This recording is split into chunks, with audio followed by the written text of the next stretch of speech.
नमस्कार। फिर से एक बार स्वागत है मेरे चैनल पर। मैं हूं राज। आप देख रहे हैं हाईवे 33। दोस्तों, आज की जो ये घटना है, कहानी है, ये रोहित जी का है। रोहित जी एक कंपनी में टेक्नीशियन का काम करते थे। उनकी जो कंपनी थी, मशीनों की सर्विस दिया करती थी ऑल ओवर इंडिया में। और रोहित जी का जो काम था, फील्ड का ही था। जहाँ जहाँ कंपनी भेजती थी उनको, वो जाते थे और मशीनों को ठीक करते थे। और इसी सिलसिले में वो चेन्नई पहुँचे हुए थे, जा रहे थे। तो चलते हैं इनकी कहानी में। लेकिन दोस्तों, आपने मेरे चैनल को सब्सक्राइब नहीं किया है तो जल्दी से कर लीजिए और साथ में बेल आइकन को दबाना मत भूलिएगा। तो चलते हैं हाईवे 33 के इस सफ़र पर। दोस्तों, मेरा नाम रोहित है। मैं एक टेक्नीशियन हूँ। मेरी उम्र करीब 27 साल के आसपास है। मैं जब चेन्नई पहुँचने वाला था, मेरी ट्रेन लेट हो चुकी थी 2 घंटे। और जिस फैक्ट्री में जाना था, उसका मैनेजर का मुझे बार बार फ़ोन आ रहा था, अरे सर कहाँ पहुँचे अभी तक। मैंने बताया, भाई ट्रेन हमारी लेट हो चुकी है और मैं कोशिश करूँगा कि आपके पास 9 बजे रात तक पहुँच जाऊँ। वो मैनेजर कहने लगा, सर हमारी फैक्ट्री तो बंद हो जाती है, कोई नहीं मिलेगा आपको, फिर कल सुबह आपको आना पड़ेगा। अब मैं भला रात में कहाँ इंतज़ार करता। मुझे अगले दिन कहीं और जाना था। जो हमारा प्रोग्राम बना हुआ था उसके अकॉर्डिंग हमें चलना था। नहीं कि देखो सर, हमारा प्रोग्राम ऑलरेडी बना हुआ है कहीं और का, और मैं रात में काम करके सुबह में मैं दूसरी साइड पर निकल जाऊँगा। तो प्लीज़ आप रुके या कोई आपका जो आदमी हो, ऑपरेटर हो, किसी को रुकवाइए, मैं पहुंचने वाला हूं 9 बजे तक। आखिरकार मैं चेन्नई से बाहर निकला स्टेशन से। टैक्सी वाले तो बहुत पैसे मांग रहे थे उस जगह का। वो शहर से थोड़ा दूरी पर था और एकांत एरिया था। कई टैक्सी वाले ने तो मना ही कर दिया था कि ना ना ना, हम नहीं जाएंगे जी उधर को, वो बहुत दूर है, सुनसान इलाका है। वो मुझे डराने की कोशिश कर रहे थे। मैं ठहरा दिल्ली वाला, मैं कहाँ डरने वाला था। यानी कोई बात नहीं, मत जाओ आप। मुझे पता था कि कहाँ पर कम दाम का सवारी मिलेगी। मैं स्टेशन से थोड़ा दूर आगे निकल आया था और एक ऑटो वाला से मैंने बात किया, जगह का नाम बताया। बोला हाँ जी चलेंगे, और वो बिल्कुल जायज़ पैसा बताया था। अब मैं उस ऑटो में बैठ गया था। वो ऑटो वाला बोल रहा था कि इसी रोड पर भी उसका ही घर है, इसलिए जा रहा है, न तो इतने कम पैसे में नहीं जाता वो। मैं बिल्कुल जायज़ पैसा बताया उसको। वो बोलने लगा, चलो भैया थैंक यू आपका। और उस जगह पर हम उस फैक्ट्री को ढूंढने लगे थे। मैं फर्स्ट टाइम इस जगह पर आया था, मुझे फैक्ट्री का अता पता नहीं था। और ऑटो वाला भी ढूंढने लगा था, लेकिन फैक्ट्री ढूंढने में बहुत परेशानी हुई थी। मैं उस मैनेजर से फ़ोन पर बात करने लगा कि बताओ आप कहाँ पर है। फिर ऑटो वाले से मैंने बात कराया, तब जा कर के उस जगह पर हम पहुँच पाए थे। और 9:30 रात के हो चुका था। मैंने देखा, जब पहुँचा तो जो मैनेजर था वो फैक्ट्री के गेट पर ही खड़ा था और उसके साथ में एक आदमी था। वो आदमी हमें साउथ इंडियन तो नहीं लगा, वो कहीं नॉर्थ इंडियन का ही था, मुझे ऐसा लग रहा था। और फिर वो हमारा परिचय कराने लगा उस आदमी से कि देखो, मैनेजर बोलने लगा कि ये हैं टेक्नीशियन साहब, दिल्ली से आए हैं, और इनके साथ में आप मिलकर के मशीन को पूरा सर्विस कर लो और पूरा जो भी काम है कमी बेसी वो पूरा कर लो, क्योंकि इंजीनियर साहब कल दूसरी साइड पर जाएंगे। फिर मत कहना कि ये काम अधूरा रह गया, ये काम बाकी है। शायद वही मशीन का ऑपरेटर था जिसका मुझे सर्विस करना था, और वो नॉर्थ इंडियन ही था। वो चेन्नई में आकर के काम कर रहा था। फिर वो मैनेजर चला गया वहाँ से, और हम उस आदमी के साथ में अंदर फैक्ट्री में चले गए थे और मशीन को देखने लगे। वो हिंदी भाषी था और यूपी का रहने वाला था, और वो 3 सालों से इसी फैक्ट्री में मशीन का ऑपरेटर था, जो बंदा मेरे साथ में था। और बातचीत में तो बहुत बढ़िया था, लेकिन जैसे जैसे मैं काम करता रहा, अब मैं उसकी तरफ देख रहा था, उसकी बेचैनी थोड़ी बढ़ती जा रही थी। वो कह रहा था, साहब थोड़ा जल्दी जल्दी हाथ चला लो, यानी भाई देखो काम तो काम की तरह होगा, बताओ तुम्हें क्या जल्दी है। वो बोलने लगा, साहब बुरा मत मानना, इस टाइम मैं थोड़ा ड्रिंक करता हूँ, और जब आपका काम ख़त्म होगा तभी तो मैं जा पाऊँगा। मैंने बोला, देखो भाई तुम्हें तो काम करना नहीं है, काम तो मैं कर रहा हूँ, तुम्हें जाना है जाओ अपना। मैं बोल दिया उसको, लेकिन ये मत करना कि तुम नशे में बेहोश हो जाओ और फिर हमें तुम्हारे मैनेजर को फ़ोन करना पड़ेगा। अपने कंट्रोल में रहना, बेशक आकर के तुम कुर्सी बैठ जाना, मैं तो काम करूँगा ना। वो मेरी बात को समझ गया था। बोला, आप बोलोगे तो नहीं ना मैनेजर को? यानी कि नहीं भाई, मुझे क्या मतलब है, बस ये है कि पी के फैल मत जाना। मुझे तो पता था कि ऑपरेटर जो होते हैं वो ड्रिंक तो ज़रूर लेते हैं, सारा दिन मेहनत करते हैं बेचारे, और शाम को 2 घूंट मार करके वो आराम चाहते हैं शरीर को। तो वो बेचारा चला गया खुशी खुशी। उसके चेहरे पर जब मैं बोल दिया तो मुस्कान सी दौड़ गई थी। अब मैं अपने काम में लग चुका था। फैक्ट्री तो कोई ज़्यादा बड़ा नहीं था, उनमें बस कुल 4 मशीनें लगी हुई थी, और दिन में ही फैक्ट्री चलती थी, रात में बंद हो जाती थी। ना उसमें कोई गार्ड था, यानी कि बाहर में ताला बंद हो जाता था, चाबी मैनेजर लेके जाता था। अब मैं अपने काम में व्यस्त था, और वो जो बंदा गया वो करीब 1 घंटे के बाद में लौटा था, और नशे में तो नहीं था। मैंने कहा, ये तूने पी लिया दारू? बोला, नहीं साहब, ऐसे कैसे मैं पी लेता, ले करके रख लिया हूँ, जब काम ख़त्म हो जाएगा ना तो मैं कमरे पे जाकर पीऊँगा। मैं बोला, बहुत बढ़िया, तुम तो बहुत शरीफ आदमी हो, ऐसा ही करना चाहिए, काम धंधे पर कभी दारू पीना सही नहीं होता। और फिर हम काम में लग चुके थे। उससे मैं पूछने लगा था कि बताओ मशीन में और क्या क्या दिक्कत है।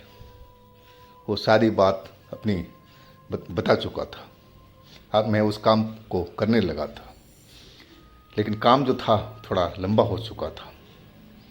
अब रात के करीब 11 बजने वाले थे। मैंने पूछा कि भाई ये काम करो। मैंने उसको पैसे दिए, यानी कि चले जाओ किसी ढाबे पर और कुछ देखो खाने पीने का कोई जुगाड़ हो जाए, क्योंकि अभी तो टाइम लगने वाला है, हो सकता है कि सुबह भी हो जाए। मैं काम को देखते हुए अंदाज़ा लगाया था। बोला, हाँ से क्या खाओगे आप? यानी भाई जो तुम खाओगे मैं भी खा लूँगा, मुझे नहीं पता कि यहाँ पर क्या मिलेगा। बोला, ठीक है ठीक है, और वो पैसे लेकर के चला गया था। फिर वो लौटा करीब 1 घंटे के आसपास में। अब उसके हाथ में खाना का पैकेट था, और खाना वो रख कर के तब तक मैं काम कर ही रहा था। मैं सोचा कि एक मशीनों का काम ख़त्म कर लूँ और फिर दूसरे में हाथ लगाऊंगा, और इसी मशीन में ज़्यादा मुझे समस्या नज़र आ रही थी जो मैं कर रहा था। और वो बोलने लगा कि साहब आओ ना, खाना खा लेते हैं, यानी कि रुक जाओ थोड़ी देर रुक जाओ, ये मशीन में काम ख़त्म कर लूँ और फिर वो हाथ धो कर के अच्छी तरह से खाना खाने बैठेंगे हम लोग। और वही हुआ। रात के अब 12 बज चुका था, और मेरा मशीनों का काम, एक मशीन का काम ख़त्म हो चुका था।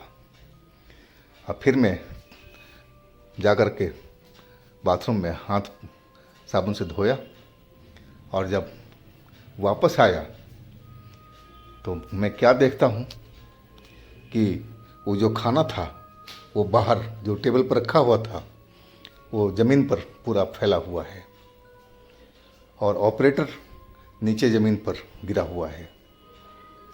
अब मैं देख कर के हालत ख़राब हो गई, कहने कि ये क्या हुआ। मैं उसको उठाने लगा, अरे भाई उठो उठो, क्या हो गया, ये सब क्या कर दिए। मैं समझ में नहीं आया था कि आखिर ये जो ऑपरेटर था ये गिर कैसे गया और खाना ये कैसे बिखर गया। मुझे कुछ समझ में नहीं आ रहा था।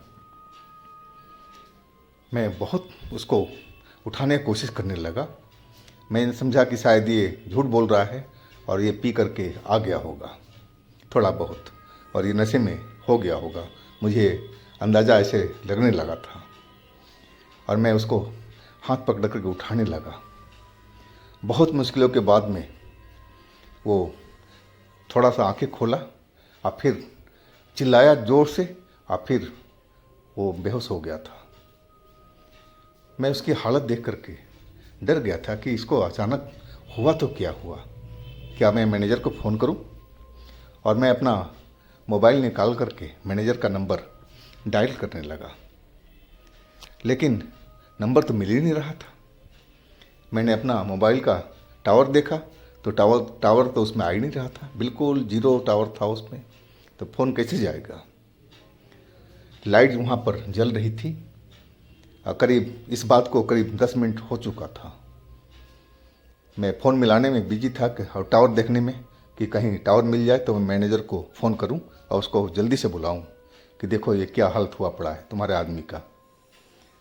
लेकिन टावर तो मिल नहीं रहा था। अब मुझे नहीं पता था कि ये कैसे गिरा है और ये खाना वगैरह कैसे बिखरा हुआ है। मुझे बिल्कुल भी आइडिया नहीं था। है कि मैं बाथरूम में हाथ धोने गया था और अचानक जो मशीनों के पास में लाइटें जल रही थी वो लाइटें एकाएक बंद हो गई और धूप अंधेरा वहाँ पर फैल चुका था। अंधेरे में कुछ भी दिखाई नहीं पड़ रहा था। मैं एक ही जगह पर खड़ा रह गया था कि मैं इधर उधर जाऊंगा कहीं टकरा के गिर ना जाऊं। लाइट चलने जाने के बाद बिल्कुल मुझे कुछ सूझ नहीं रहा था, ना कुछ दिखाई पड़ रहा था। और तभी किसी ने मेरे को पीछे से पकड़ लिया और हवा में एक झटके में उठा दिया था। अब मैं तो बिल्कुल संभल नहीं पाया था। अब मैं जोर से चिल्ला पड़ा था, कौन है भाई, कौन है। मैं समझा था कि कहीं ऑपरेटर ही मजाक तो नहीं कर रहा है। वो ऐसे ही मुझे लगा था कि वो जाग गया होगा, होश में आ गया होगा और मुझे डराने का कोशिश कर रहा होगा। लेकिन भला वो ऐसा क्यों करेगा, फिर मन में ख्याल आया था।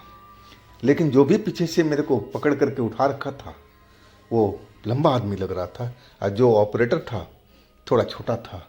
और मैं भी हेल्दी था तो मुझे कैसे भला वो उठा सकता था इतना ऊंचा पर। अब मैं तो बिल्कुल अब डर गया। अब पीछे मुड़ करके देख रहा हूँ लेकिन मुझे कुछ भी दिखाई नहीं पड़ रहा था। एक तो अंधेरा था और मैं कैसे देखूँ समझ में नहीं आ रहा था। अब मैं जो भी पकड़ा हुआ था उसको बोल रहा, भाई मुझे छोड़ दे, कौन हो तुम, मुझसे क्या चाह रहे हो तुम, भाई मुझे छोड़ दो, ज़मीन पर उतार दो। लेकिन जिसने भी पकड़ा था मुझे वो मुझे छोड़ने के मूड में नहीं लग रहा था। वो कदम कदम आगे की तरफ गेट की साइड में बढ़ता जा रहा था। अब मैं छटपटा रहा था अंधेरे में उस आदमी की पकड़ से कि मुझे भाई छोड़ दो, तुम कहाँ लेके जा रहे हो इस अंधेरे में, कौन हो तुम। लेकिन जो भी था उसकी सांसों की आवाज़ तो मुझे सुनाई पड़ रही थी। उसको सांसों में बदबू सी आ रही थी जब भी सांस छोड़ता था। लेकिन कौन था मुझे कुछ भी मालूम नहीं। अब फिर वो अचानक मुझे एक जगह पर उछाल दिया था और उछालते ही मैं फर्श पर गिरा था। अब मेरा सर पता नहीं किस चीज़ में टकराया था। अब ऐसा चक्कर आया था, अब पूरा एकदम पूरी लगा के धरती घूम रही है। अब मैं बेहोश हो चुका था। जब मैं होश में आया, आंखें खोला तो सुबह हो चुकी थी और जो ऑपरेटर था वो मेरे चेहरे पर पानी की बूंदें डाल रहा था और बोल रहा था, मिस्त्री जी तुम ठीक हो ना, तुम उठ जाओ। वो भी डरा हुआ था। मैं देखा कि सुबह हो चुकी है, हर जगह पर प्रकाश बाहर का आ रहा था खिड़कियों से। अब मैं उठ करके खड़ा हुआ। सर में अभी भी लग रहा था कि हल्का हल्का चक्कर आ रहा है, शायद वो चोट की वजह से जो सर पता नहीं किस चीज़ टकराया था। अब मैं उठ करके खड़ा हो गया था। अब मैं ऑपरेटर से पूछने लगा कि भाई तुमने क्या रात में सब ड्रामा किया। वो ऑपरेटर खुद घबराया हुआ था बोलने लगा, साहब मैं कुछ भी नहीं किया था, आप तो बाथरूम में गए हुए थे हाथ धोने के लिए और मैं खाने का पैकेट को खोल रहा था और तभी अचानक मेरे पर कोई झपट पड़ा था। अब मुझे वो तो ज़मीन पर पटक दिया था। अब मैं जब मुड़ करके देखा तो इतनी भयानक शक्ल मैंने आज तक किसी की देखी नहीं होगी। वैसा ही भयानक शक्ल वाला इंसान था, इंसानी कहा जाएगा। वो बिल्कुल करीब 6-6.5 फुट का आसपास का था और मोटा तगड़ा था, लेकिन चेहरा जो था वो लग रहा था कि एकदम जला हुआ है, ऐसा मुझे दिखाई पड़ रहा था। और मैं चिल्ला भी नहीं पाया था। वो आकर के मेरा गला पकड़ लिया था। मैं आपको आवाज़ देना चाहता था लेकिन मैं आवाज़ भी नहीं निकाल पाया और वो मेरा गला को घोंटने लगा था।